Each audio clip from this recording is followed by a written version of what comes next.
What's going on, everybody?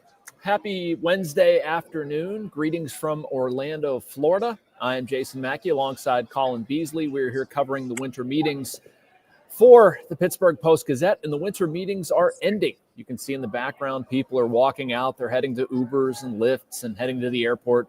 We'll be doing the same, but we wanted to do this live stream, talk to you a little bit and wrap up the winter meetings, give some impressions of what we saw. So far, kind of a slow day, and this is the first time we've had an opportunity to talk since the Pirates signed Gregory Soto to a one-year, $7.75 million contract extension pending physical. They have not done anything else yet today. A bunch of people from the Pirates are headed to the airport, so who knows? Maybe they'll get some business done at Orlando's airport. Hope you're doing well. Colin, how's the hallway around the corner? Oh, it's great. It's scenic. The weather is excellent here. It's nice and balmy. It's truly a gorgeous hallway. I hope that your hallway, just slightly around the corner from me, is just as pleasant as the one I'm experiencing right now. So this hotel, it's just a range of hallways. It's really all it is. I mean, this is a very I didn't understand the people calling this setup like tighter and smaller. I've covered these things in other cities, and it is not this widespread. I definitely got some steps in. I know that people don't really care about that, but just a unique setup. So, all right, let's start off this way, Colin. Let's start talking about some old business. Gregory Soto, both you and I were sitting down to dinner, and of course the food was about to arrive, and that's when we found out about it. So I can't say either of us were surprised, but take me through kind of your analysis first of Soto and what that deal might mean for the Pirates. Well, my immediate analysis, considering our burgers had just gotten to the table, was I was wondering whether I would get to eat the burger and you'd confirm, or whether it'd be the other way around, how that would work out. Appreciate you letting me have dinner first. Very, very kind of you. Yeah. But my first thoughts were I wasn't really surprised by the deal. I think it's a good move. I think that we all kind of knew, and fans knew, and everyone knew that the Pirates needed some sort of lefty, and they wanted to add a leverage reliever to their bullpen. And I think that Gregory Soto does a little bit of both. He's one of the top lefties on the market. He's a two-time All-Star, coming off a decent year with the Mets and the Orioles, though he wasn't great with the Mets as a deadline acquisition, but overall pretty solid. And I think he does a lot of things for the Pirates. I think that he will be their number one lefty regardless of what else they do. I think that he filled a need, and I think it's a good box that they were able to check off at this point of the offseason. Yeah, I have no problem with the move. I would say probably 75% of the feedback that I've seen was positive. People were fine with it. It's, I don't think it's an exorbitant contract. I mean, it's definitely on the higher end of the reliever scale, at least in terms of what the Pirates are usually willing to pay. But I mean, the guy gets lefties out. They need somebody who gets lefties out. I think it gives them some flexibility in the bullpen. That's a good thing. He's a two-time All-Star. He's had some pretty good years. He generally is pretty healthy and available. They need those guys. I will say too that this regime, and I know that they're moving on from Oscar Marin, and Jeremy Bleich is heading to Arizona. So I mean, it's not the same pitching group, but they've typically had success with lefties who are sinker slider at PNC Park. And if you can identify a weapon that works, and for Soto, that's a slider. If you can do that, that generally plays with them. That's been a good type of reliever for them to get. So for all of those reasons, I like it. I know at dinner last night, you and I were also talking about how this fits into their bullpen picture. Who gets righties out? Who gets lefties out? How can a script of a game go? Is he a closer possibility? I mean, that's something that we kind of didn't get into all that much last night too. I mean, Gregory Soto has closed games. Not that I think they're going to use him a ton over Dennis Santana in that role. But I mean, you could be in a situation where if you've got lefties in the ninth, Soto is not a bad play. And they've got some other guys in there with Isaac Matson, him being one of them, that are, pretty split dependent. So to me, this is another matchup piece. And it also shows that, we're at least relatively serious. You're not scraping the bottom of the barrel for a free agent acquisition. I kind of like it. Yeah, I agree with what you said. Soto's someone that you know what he's going to be. He's going to be dependable. He's going to be available. He's going to have some level of success. And considering where the Pirates bullpen is, they've got a lot of guys who while they performed well last year, there aren't necessarily too many 100% sure things. I think Dennis Santana is probably getting there, considering how good he's been the last 2 years. I expect him to be essentially the Pirates closer. I think they're going away from having a 100% ninth inning guy, but he's basically your closer. I think that Soto's someone you can rely on, and then when you add in the combinations of the Isaac Matsons and Justin Lawrence and guys like Kyle Nicholas and Carmen Majinski and Chase Sugar who have potential, maybe don't necessarily know their roles. Like, I think there's a lot of guys who could fit in there, who could perform well. So I like it. I like it. So this show is presented by FanDuel. Want to make sure we get that in there. And I know it's not quite betting season for baseball. You can't really bet on the winter meetings, but if you want to bet on anything else, that's a great place to do it. Sportsbook.fanduel.com. And just want to go a little bit deeper with some National League odds for the 2026 season. I mentioned the Dodgers the other night, plus 140, the Phillies plus 500, the Mets plus 650, the Atlanta Braves plus 1,000, the Brewers plus 1,200, and the Chicago Cubs plus 1,300. Pirates are pretty far down there, I believe, at plus 10,000. But if you want to wager on anything in the National League in the upcoming season, sportsbook.fanduel.com is the place to do it. So let's go big picture, Colin. Let's kind of zoom out a little bit. I know you and I are both working on a piece for tomorrow about what we learned here, and not to spoil too much, but give me your biggest takeaway for what you learned covering the Pirates, observing the Pirates, hearing about the Pirates over the past 3 days here in Orlando. I'd say my biggest takeaway from these 3 days have been that the Pirates have a whole lot of options, and they're willing to be aggressive, and that people around baseball believe that they have a lot of options and they're willing to be aggressive. I kind of going into this, a lot of the offseason talk had been about links to Schwarber and links to real bats, and you hear it from these national guys, but you don't hear where they get it from. You don't have the conversations with various people around baseball, so you don't necessarily know if it's just a reporter saying it or if it's really the industry saying it. And we were able to see that this is the industry saying this. This is everyone we talked to throughout these winter meetings said that the Pirates are being aggressive. Heck, I spoke to Scott Boras yesterday, and he said that they've been interested in some of his clients that they haven't usually been interested in. Scott Boras is someone who, not many agents go on the record with their comments. They don't have a big media availability. You can talk to them, but it's not necessarily for an interview. Scott Boras, everything he says in that scrum is fully public. He's putting his name out there. And he said that the Pirates are interested in a number of his clients and have reached out to a number of guys. So I was interested to see how the Pirates would be perceived. And yes, they haven't made a big deal. Yes, their big acquisition at these winter meetings is not even a big acquisition. It's Soto. But I can tell they have options, and I can tell that there's interest and belief that they are doing some things this offseason. Yeah, I feel like it's one thing when you see, the Pirates are interested in this person, or the Pirates might do this, the Pirates might do that. We've talked to a lot of agents down here who, frankly, aren't even connected with clients that the Pirates are directly interested in. They just hear things and have other clients, and that's the whole game here, right? Just everybody talks. But I was impressed by how serious people seem to think they are. And I can't emphasize this enough to people. That is not how the Pirates were ever thought of before. They've talked about, we're going to add to our offense. We need to do this. We need to do that. It's never really thought of they're going to be a major player for anybody out there. And I don't know whether that changed with Kyle Schwarber, seeing that offer go public, or maybe just the number of people they're interested in. And Schwarber is certainly not going to be the last player they offer. They're very interested in trades and talking to a lot of teams about that. But, they've been able to cut through a lot of that noise. And again, talk is cheap. Travis Williams said it. I completely agree. None of this matters until they actually do something. And if we're sitting here in February and they haven't made a move, then they should be crushed. It's absolutely not defending them. But it is notable for people with, no horse in the race, that they are taking note of what the Pirates are doing and how they're presenting it. I know that's a little bit redundant to what we talked about last night, but very, very impressive. All right, so let's talk about something. Let's go off the beaten path a little bit, Colin. We've talked a lot about, acquisitions or whatever. Let's talk about an internal candidate. And this is something that Ben Cherington was asked about, Don Kelly was asked about, you and I are writing about for tomorrow. One thing that I think is interesting is O'Neal Cruz and how both Don Kelly and Ben Cherington talked about O'Neal Cruz, what needs to change. And I want to ask it to you this way.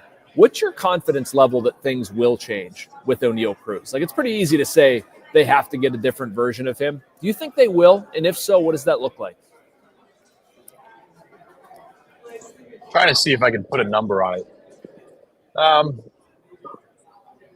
Things have to change. I think I'll go with I have a little bit of confidence that things will change and can improve in 2026. Both Ben Cherington and Don Kelly emphasized that this is something that's really important this offseason, is getting O'Neal Cruz right. They have confidence in him. They're working with him closely. They mentioned that the hitting group will be closely working with him. They've spent some time with him in the Dominican. He spent time at the Pirates facility in the Dominican. He's spent some time stateside. And I think that another offseason with the defensive help and with time spent in center field, I think that can only benefit him. And I think that they'll be able to make some offensive tweaks as well. I don't know exactly what they are, but considering how it was talked about and how both Ben Cherington and Don Kelly spoke about it today or over the last couple of days, I think it's something that they have some confidence in. Yeah, I do too. And I think it's well-founded too, frankly. I don't know whether I'm drinking Kool-Aid or not. Maybe I am. I see a guy who I agree with what Ben Cherington said yesterday. Like he said, I will continue to be stubborn in the belief that O'Neal Cruz can figure this out and that he's a good person and wants to do this for the right reasons, all that stuff. Nobody questions his physical talent. It's all about, can you bring that out consistently? And I think we saw a version of that, 2 years ago. He was really, really good. It's not a matter of being able to do it. It's a matter of being able to do it consistently. It's something that Cherington said, and that's why I wanted to get into this, really struck me when he said it's about how they structure his day. And I think he referenced something about people that he's around too. But boy, would I like to see them get somebody who sort of polices O'Neal Cruz. And I don't mean a babysitter. I don't mean somebody who can't play. I just mean that, it would really help them that as we're talking about free agents, trade acquisitions, et cetera, that they get somebody who's been around, who knows what is expected of people, who sets a standard, and it's not just to sit there and monitor O'Neal Cruz and, clock him in and out of what he does. Like, it's to raise the standard of expectations for all of their position players. And I think Paul Skeens has done that on the pitching side. But I think it's difficult for Paul Skeens to do that for people who play every day. And they could really stand to use another voice there. So I don't know if that's Jorge Polanco. I don't know whether that's, if that could have been Kyle Schwarber. Like, obviously the clubhouse element with him is a big one. But I do hope that whoever they sign, they bring in some intangibles there on the position player side, because I really do think they need it. So if you're watching this and you want to get into the conversation, feel free to comment. If you have a question, fire away. If you want to tweet us, I'm at JMackeyPG. Colin, you are at Colin_Beazley. Hit us up any which way, doesn't matter. PTY Buck said, hopping on from Panama City. That was very nice. If you're watching from some cool place, feel free to shoot that our way. But let's talk a little bit about pitching, Colin, and something that, Ben Cherington's been asked about this a couple different ways. Pitching has been, an important part of the incoming phone call group, I guess you could say, that he's getting. Like, he's getting a lot of hits on it. Do you see them trading it after that, that little piece of information yesterday? And if so, who would make the most sense to trade if they traded somebody? I think I do still think that they'll make a trade, just considering how like Ben Cherington mentioned that they've been getting tons and tons of calls on a lot of different guys. I think that they have options there. I still think that a Mitch Keller trade probably makes sense, and I think the Pirates would be willing to make a trade for the right price there. Obviously, right price hasn't been met yet. And Ben Cherington also mentioned that they have to get something that goes straight into the offense. It has to be a major league piece that they get back. I think that that's not an outrageous asking price. I think Keller would make sense there. I also think that maybe someone like a Mike Burrows could potentially bring back some value as well, considering how much control he has. He's looked really good, and he is a little bit of surplus for the Pirates. Like, obviously, he's very valuable. He's great. Any team would like to have him, but he is someone that you could probably replace from down the line. Considering how the Pirates still need to improve their offense, considering the kind of options they have, I think that they have to be creative. So they shouldn't rule out any sort of trade with starting pitching or pretty much anything. No doubt. I would agree with that. It does feel more and more likely. It feels like that does make sense. And I think there would be some backfill. I think they'd try to bring somebody in, but a trade could work. You think about it. I mean, you're bringing in whatever return you get from a trade. And if you make a trade, like Ben Cherington has said, it's going to add somebody to your lineup. And so, I mean, it's basically just an indirect way of addressing your lineup. You're going to sign somebody, you're going to trade somebody, probably what you're giving up. If you trade like a Mike Burrows, you're giving up years of control. Who knows what they would end up getting from Mitch Keller. But I could see that making sense. I do think maybe their best next move is a trade. I don't know. It does seem like, you can go around and make offers and try to convince people to do things, but you need to build a little bit more, in my opinion. And if you can, kind of continue that, Gregory Soto is a great first step. But if they're able to continue that with the trade and people see, okay, Soto plus this, the evidence just starts to mount a little bit. All right, let's get to a couple questions in the chat. Thank you, everybody, for contributing those. If you have any more, please feel free to fire away. Bridge to Bucktober, starting off. Do you think the Pirates finish today with a new left-handed hitter, maybe Polanco or Lau? Talk about Murakami or Okamoto this week in Orlando. Colin, I'll let you go first. I don't think they finished today with a new left-handed hitter. Obviously, the winter meetings are a big deal, and it's the 3 busiest days of the baseball offseason, but I don't necessarily think it would happen today. There's no difference whether it happens today or tomorrow. So just because of the abruptness of this, I'm going to say no to today. However, I do think that their interest in both of those guys is real. I think that both could make a lot of sense. Obviously, Polanco with free agent signing, Lau you'd have to trade for. I do think that they both they make a lot of sense for the Pirates. They both are guys with some slug who fill a need, fill positional needs. Either would make sense. I don't necessarily think it for today. Before we get to the second half of the question, I want to hear your thoughts on those two. Well, I agree with you. And I would take Lau over Polanco if given a choice. I know I'm not being given a choice here, but yeah, I don't see it. I like Brandon Lau, man. There's more power there. That's what they need. That's what they need. And I do have some doubts on Polanco. Not any doubts about his ability to play, although I'd maybe like a little bit more power than he offers. Just some of what's out there about, he values winning. I mean, that's great, but you got to do a sell job on that one. Brandon Lau, it's not so much, but I think if you trade for Brandon Lau, I think there's trade capital in the Pirates system to make that happen. No, but I agree with you. I don't see it happening today. I think that's probably one that takes a little bit longer. Maybe another domino or two has to fall. But I do – boy, it wouldn't surprise me, Colin, if one of those two ended up being Pirates. I'll say that. I mean, they make a lot of sense, both. We can debate who's better, but they make a lot of sense. Murakami and Okamoto. I don't know. That was something – I think it was you. Somebody asked Ben Cherington about this, about the Pirates' activities in the Japanese market and, what they're doing, this, that, and the other. I mean, those guys would make a lot of sense. I can't say that I heard a bunch of chatter or stuff that makes me think they're close to signing either one, though. Yeah, I've heard the same, or I hear the same thing in terms of I haven't heard much that they're immediately about to sign these guys or anything like that. I will say Okamoto is a Boris client, and Boris did mention that the Pirates have reached out about a number of his guys. I bet Okamoto would be one of those, but I haven't heard anything beyond just connecting the dot of Pirates reaching out about Boris guys and Okamoto being a client that makes sense. I haven't gone much further there. However, would make a whole lot of sense. All right, let's get to a few more questions. Newt Dog 316 asks, did the Rule 5 pick already get traded? I'm not sure if he did or not, but I think he's going to get traded. You were in the room. What did you see?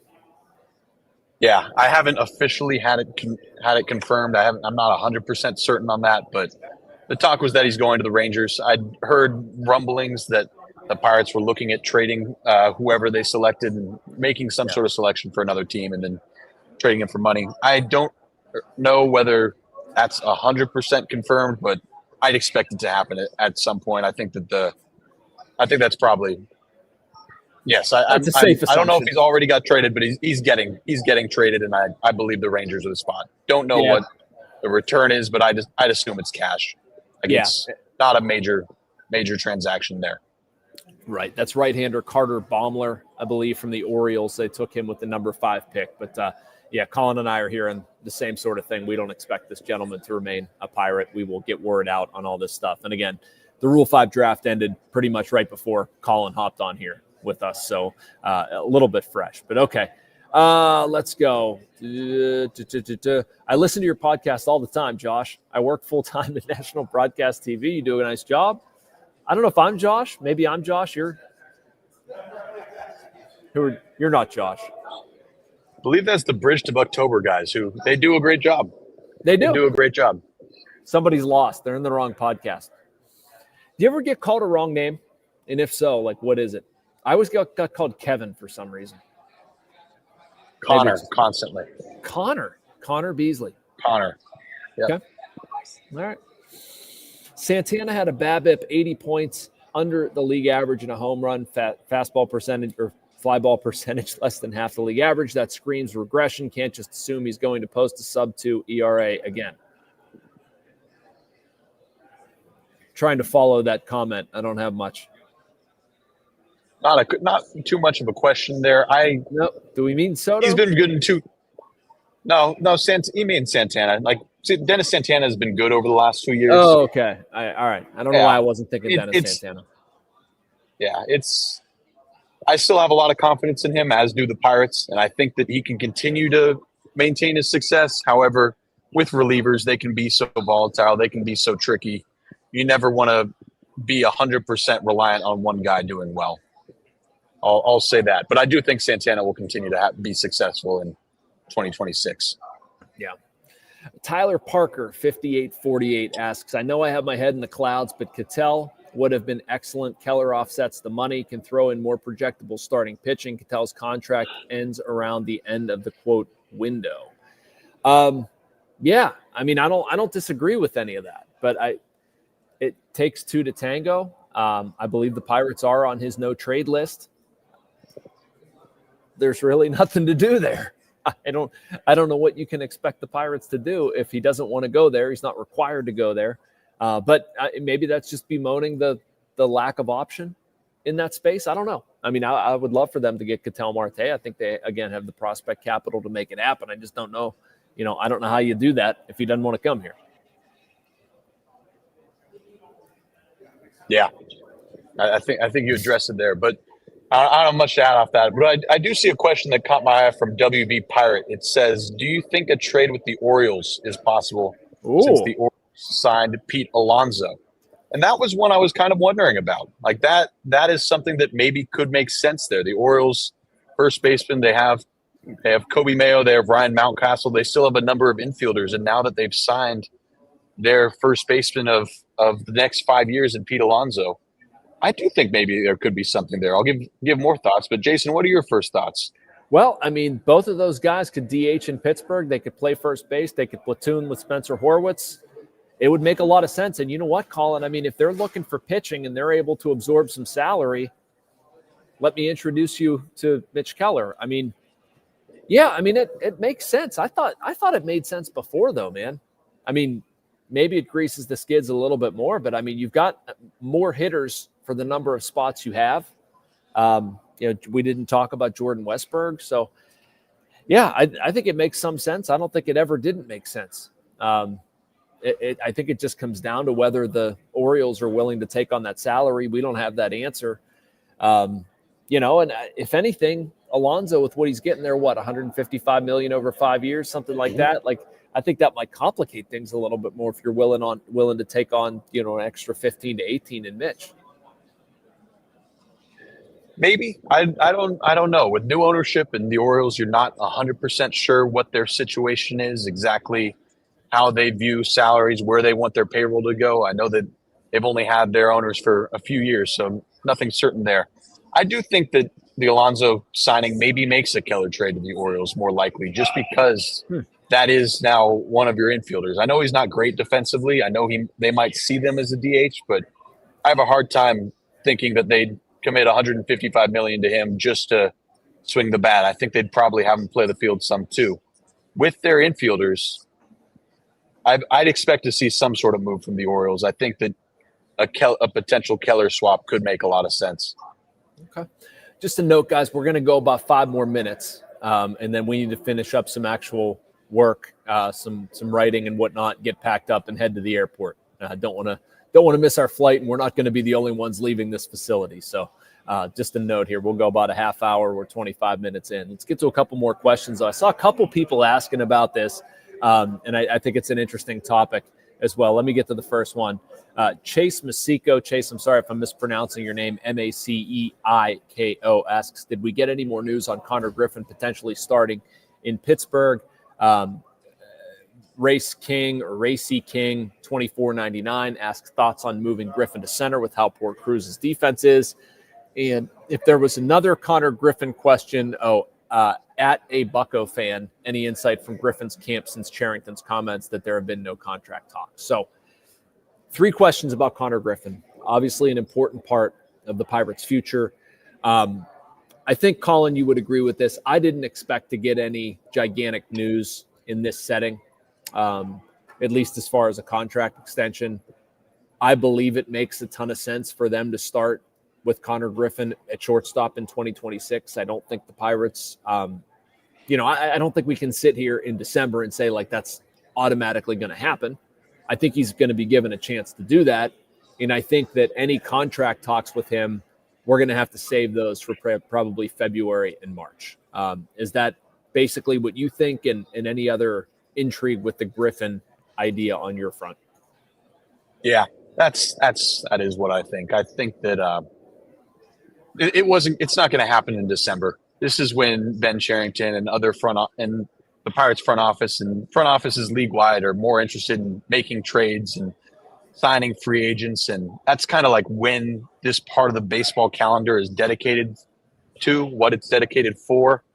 When you're looking for extending a guy, that'd be more like a spring training conversation. But one thing that I have kind of found interesting throughout my time here is that the Pirates haven't really been linked to any guys who primarily play shortstop. Not even short-term guys. Like, there's not an IKF equivalent this year who can keep the position warm for Griffin while he develops in AAA. So that obviously Griffin is the shortstop of the future, but the fact that they're not going after shortstops, even like rental guys, makes me kind of think he might be the shortstop of now. He is the shortstop of now. Here, all right, I'm trying to be funny, but here's how I would proceed with that in all seriousness. And again, it's funny, guys, you're watching this, but I mean, these are just conversations we had at the dinner table or in the media room. This isn't, there's nothing fancy. Colin's heard this one before, but I mean, you want to keep the door open. You want to give him the opportunity to play well in spring training and earn a job, and you shouldn't stop him. I also think they need to be mindful of Griffin still being young. If he doesn't have a particularly good spring, you don't need to rush him. That's not a problem. If he has to play in AAA a little bit, also not a problem. I think he's going to tell you what to do, and you need to listen to him. So I think that's the way they're going to proceed. I hope that's the way they're going to proceed. And then you really hope and think what Colin's talking about, the calendar, February and March, they come to terms on an extension. All right, let's do a couple more quickly. And thank you guys for all the wonderful questions and comments. They're awesome in here. I'm not sure we'll be able to get to every one of them. What do you think about Brandon Lau having only 1 year left on his contract? Makes a ton of sense objectively, but 1 year left on the deal kind of freaks me out. That's Tyler Parker again, 58-48. I don't have any problem with the Colin. I think that, if he really works out, you can extend him. If he doesn't, so be it. I think the only thing that worries me is what the Rays might ask in a return. They're going to want pitching. They're not going to misappraise any sort of talent. I just want to, Brandon Lau is a good hitter. I don't think the cost is going to be small, but 1 year left doesn't worry me. I got distracted because we do have the official trade for Baumler. Oh, okay. Baumler's been dealt What do you got? Baumler's been dealt to the Rangers for cash and Jiker Garcia. I might be mispronouncing his name. Looking at stats here, I think he's a converted. He's 2004 in the Rangers system, 6'4", 175. Looking at his pitching, he was in rookie ball. He had a 4.66 ERA in 18 appearances, 19 innings. A prospect, a lottery pick prospect. So, all right, cool. Yeah, that kind of just confirms what we were discussing earlier with the Rangers deal. There's our official confirmation of it. Yeah, there you can see Colin and I sifting through news live. I'm not seeing it though. I'm not doubting you. I just got a text about that saying that. Yeah. Okay. That's the trade. Yeah. Yep. There we go. Okay. Good stuff. Anyway, all right, let's move on. Finish this stuff up. That guy TE to my. If you had to make a guess, do you think they'll make their next move before or after Christmas? And I'll add one to that MC221 bunch of numbers. Pirates Fest about 45 days away. Looking into your crystal ball, are fans angry or happy when Ben and other front office people take questions? I think they're going to do something like something that you see, not like some bit part, not somebody that is going to wind up in AAA. Like I think they're going to make a substantive move before Christmas. I do. I don't know if it's going to be today, tomorrow, but I do believe that. And frankly, Colin, I think this is going to be weird. I think people are going to be reasonably happy when people take the stage at Pirates Fest. Because if they're not, I mean, that's just going to be a total failure on the Pirates' part. If they haven't changed the narrative with this offseason, which how much is out there right now and how they're talking about being interested in doing. Like, I think Pirates fans are in a place that, like, if you show that you're serious and you raise payroll and you bring in guys who are actual free agents who are going to help your offense, which they're showing us they're willing to do. If you can't get that done, that's a problem. What do you think? I do expect them to make a move before Christmas. I agree with you. I don't know whether it's today, tomorrow, exactly how it happens. But from what I've always been hearing, that there's been a lot of productive conversations with free agents or trade partners, or they've been active. And it seems like there are some things that aren't too far away from the finish line, at least in the next week or two. As for Pirates Fest, I'm intrigued by it. I think that they've got the opportunity to change fans' minds. I think that they have. I think it's set up for the front office to make some moves and to kind of to give people reason for optimism. However, they have to do it. They have to go out and sign one of these guys. They'd have to go out and make a big trade or get something across the finish line on one of these free agents, whether that's a Polanco or whether that's a number of guys. I don't know whether just signing a Polanco would be enough for us to get to Pirates Fest and for all things to be fine in Pirates world. There's a lot that this front office has to do in order to show fans that they're for real. I think there's opportunity. I've been encouraged by what I've heard. However, they have to go out and do it, and they have to go out and do that in the next 45 days if they want fans to be happier during Pirates Fest. I also think there'll be a lot of questions, angry questions, regardless, just about the 2025 season. So sure, but there is a chance for some optimism. It's not the Pirates if there's not a little bit of anger. I love it. All right, so that does it. Thank you guys so much for watching us. Make sure you like and subscribe. You can get all of this content and so much more on our Post-Gazette North Shore Drive podcast and YouTube channels. Colin and I have a flight to catch. We also have a little bit more work to do and some packing. This has been fun. It's been busy. It'll also be good to get back in Pittsburgh and see some people. So anyway, for Colin Beazley, I'm Jason Mackey, and we will talk to you soon.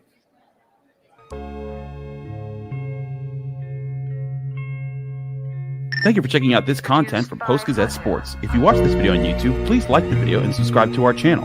For all of the sports coverage the Post-Gazette has to offer, visit post-gazette.com.